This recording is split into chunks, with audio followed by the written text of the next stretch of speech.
Almighty God, whose will supreme made oceans flood with life to teem, part in the firmament to fly, and part in ocean's depth to lie. It's Father Vogel, and I'm on vacation with Pope Francis. Well, not actually with him, but with the words of his Encyclical Laudato Si on ecology and the environment. And I just finished Chapter 4, and Chapter 4 is on an integral ecology.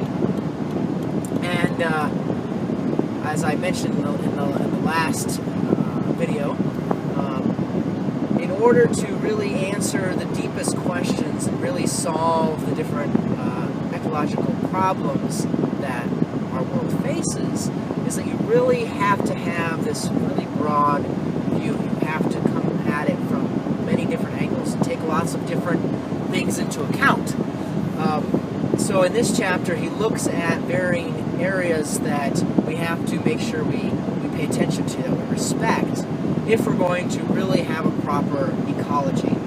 And I've used the word ecology a number of times, so it's probably good if we say what we mean by ecology.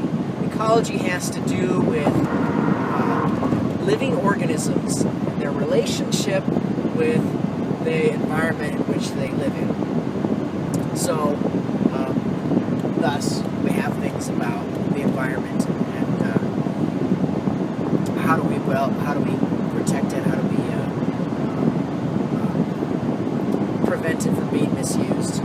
So, in this chapter, he looks at several different areas of how do you form this integral ecology.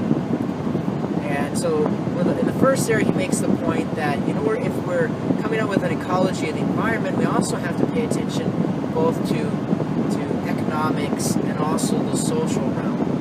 Economics is important because a lot of times it can be those economic reasons that have led us to use and abuse our environment.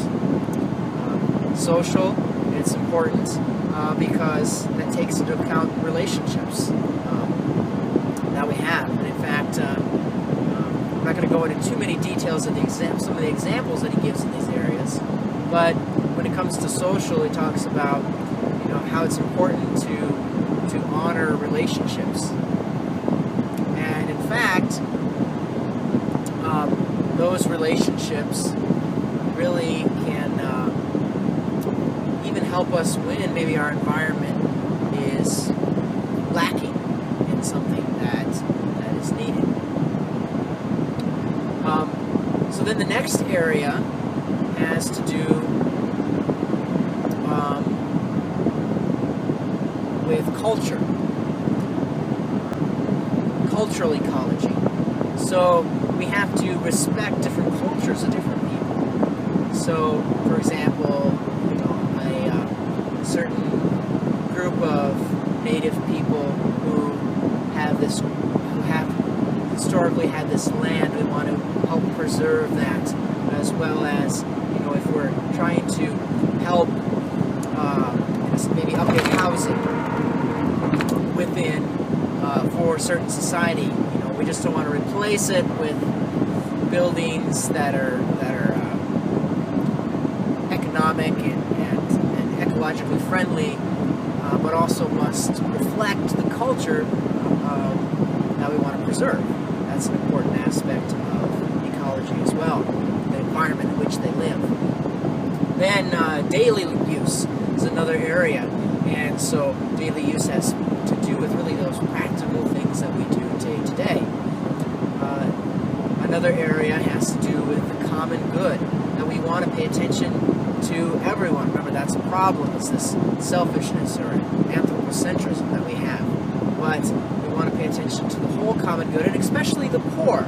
As Christians, we have a preferential option for the poor.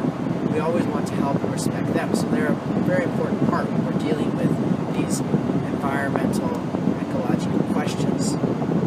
And then finally, the last area that he goes into, not only is it all people everywhere throughout the world for the common good, but also across generations too. So it's important that we pay attention as to what kind of world are we going to be passing on to future generations, and really have that in our mind, and that to help us make those decisions that we need to make now. Appointing fishes in the sea, and fowls in open air to be, that each by origin the same its separate dwelling place might claim.